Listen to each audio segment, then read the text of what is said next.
So I wanted to talk briefly about the electrical system because it's had quite a few upgrades since its original inception. There's a lot of Xantrex and other disparate components that were in the truck. So we decided to standardize everything for several reasons, mostly because we wanted the ability to control the vehicle and see its current state from anywhere in the world. So we needed wireless capabilities to be able to do that.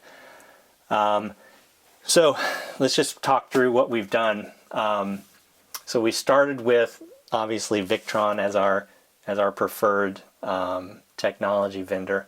We have a Servo GX MK2, which is basically the brains of the system. It does all of the external communication with Victron VRM, handles tank monitoring, temperature monitoring, things like that.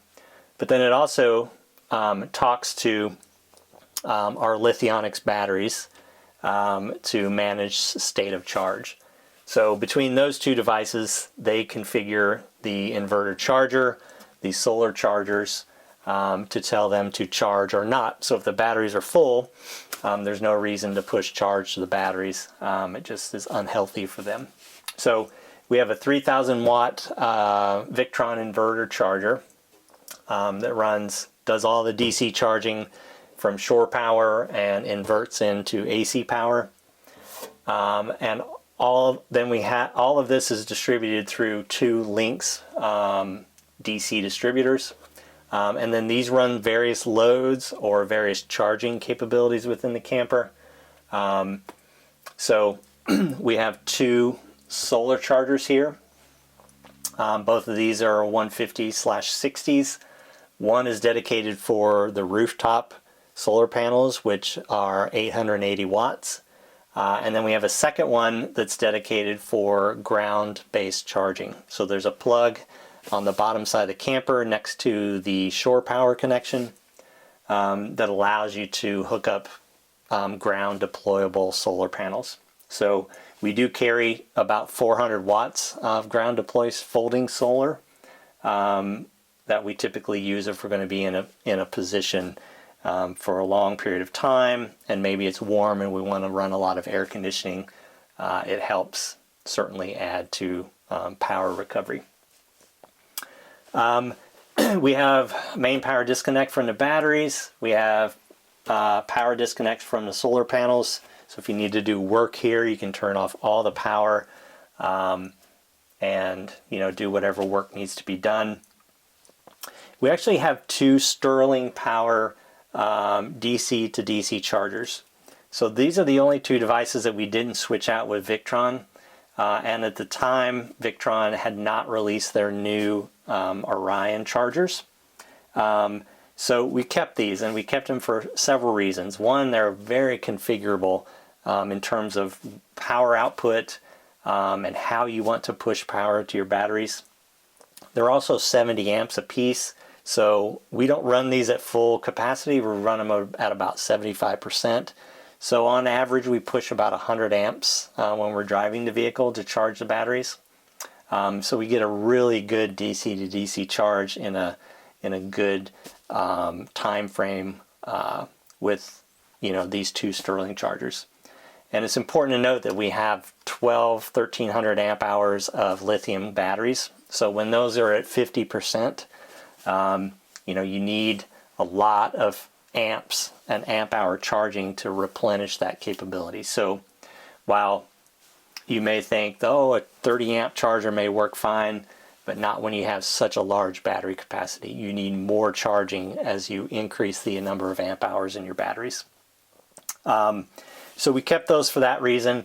The other reason we kept them is that these actually do bidirectional charging, which is super important for us. So these actually, when it senses that there's full batteries in the camper, or it senses that the truck batteries are low, it'll actually reverse charge the truck batteries from our house lithium batteries, which is super nice if you're going to be in a position for a long period of time off-grid and not, you don't want your truck batteries to go flat. These will actually maintain them for you. It's a super nice feature. You'll also see here that we've completely redone most of the DC cabling in the camper. We've put in DIN rail fusing connections, power distribution and breaker services here. So all of these are documented in schematics. All of this is actually documented in schematics, so it's easy to work on. All of the fusing is done here. But one thing that we're really excited about is the addition of this Safari digital switching for DC. So this is a really cool unit, and this allows us to do all of that integrated Victron switching that I was showing you on the control panels. So we actually left room here for a second one. So we are switching everything on the camper except lights for the most part. So all the lights inside the camper have hard switches, and we kind of like that. We don't really see the need to be able to switch on lights from anywhere in the world. But in the case that someone does, we left room here for a second one, which would be plenty to go ahead and convert everything over to digital switching, and then you would just have access to that. There's even some extra ports on here that we didn't use. So really cool technology. Obviously this is our AC breaker panel for shore power main disconnect, as well as AC loads from the inverter or shore power, whatever you choose. So let's take a look in here, because there are some additional capabilities in here. So I took pictures of this as well, but this is where most of the mechanical services are. There's a compressor for the rear air conditioner that's mounted down in here, but also all of the plumbing for the camper is in here. So this is a heated space, which means that if you're camping off grid and it's super cold, this area is heated, so you're not going to have to worry about any type of pipes freezing, plumbing freezing, stuff like that. So all of our water systems here, pumps, pressure tank, mixing valve for hot water, our hot water, instant hot water capabilities are there too. We've got the Timberline expansion tank for the coolants here. And then there's a summer loop for the Timberline system. So since we have heating here and in the front of the cabin, in the summer when you want hot water, you really don't want to heat up the cabin with coolant that's being heated just for hot water. So that creates a mini loop in the summertime, and then you can actually just heat this space for hot water purposes. The other thing that's down here as well are very similar looking switching capabilities to this DIN rail here. So there are breakers as well as relays mounted to a panel up under here. And on the Safari, what you can do is you can turn on tank heating as well as plumbing pipe heating. And what that does is it activates relays down there, which then sends power to the tank heating pads as well as the tank heating cord that's on the insulated pipes that are coming from the water tanks.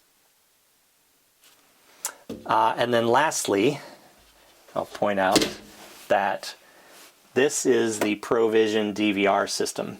So all the cameras on the camper, there are 2 in the front that look down the side on the outside.